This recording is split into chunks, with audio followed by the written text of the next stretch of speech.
कहाँ चूल्हा कहाँ पतीली। एक थे सेठ गुड़गुड़ी लाल।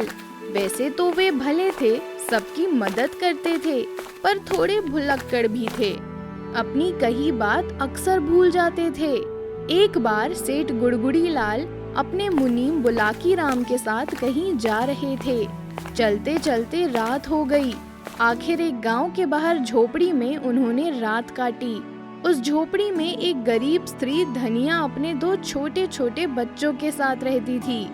उसने जो भी रूखा सूखा बन पड़ा सेठ और मुनीम को खिलाया, उन्हें झोपड़ी में सुलाया, खुद बाहर खुले में अपने बच्चों के साथ सोई। सुबह सेठ गुड़गुड़ी लाल चलने लगे तो उन्होंने कहा, धनिया, मैं जरूर तेरी कुछ मदद करूंगा। एक एक कर कई दिन गुजरे, पर सेठ जी इस बात को भूल ही गए। मुनीम बुलाकी राम को बात याद थी। धनिया की गरीबी और सेवा भाव याद करके व्याकुल हो उठते, पर समझ नहीं पा रहे थे कि सेठ जी को ये बात कैसे याद दिलाएं। आखिर एक दिन मुनीम ने सेठ जी को अपने घर बुलाया। कहा, सेठ जी, मैं आपको अपने हाथ की बनी खिचड़ी खिलाऊंगा। आपने ऐसी खिचड़ी खाई ना होगी। शाम को सेठ गुड़गुड़ी लाल मुनीम के घर पहुँचे तो मुनीम ने उनके आगे हुक्का रख दिया और बातें करनी शुरू कर दी।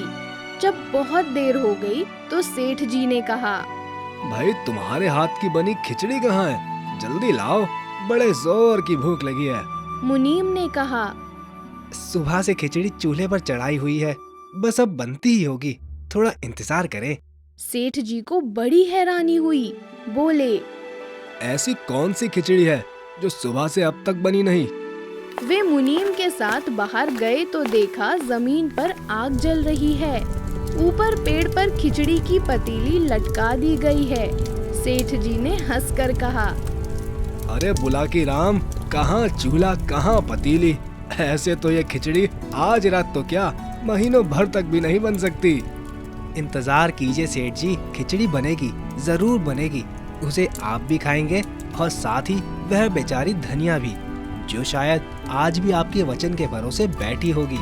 सोचती होगी कि अभी सेठ जी की मदद आती ही होगी, उनके सहारे बच्चे पल जाएंगे। सुनकर सेठ जी की गर्दन शर्म से झुक गई। उन्हें सब कुछ याद आ गया। फौरन रुपयों की थैली निकालकर मुनीम को देते हुए कहा, कल सुबह ही यह रुपए उस गरीब धनिया तक पहुंचा दो। मेरी ओर से उससे माफी भी मांग लेना।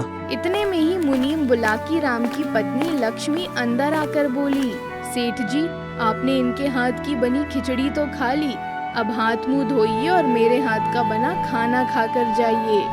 खाना स्वादिष्ट था। सेठ गुड़गुड़ी लाल खाना खाने के बाद हंसकर कहा, अब चलता हूँ मुनीम जी, भाभी जी के हाथ का बना खाना वाकई अच्छा था, पर आपके हाथ की बनी खिचड़ी का स्वाद तो जीवन भर नहीं भूलूंगा। इस पर मुनीम बुलाकी राम भी जोर से हंस पड़े।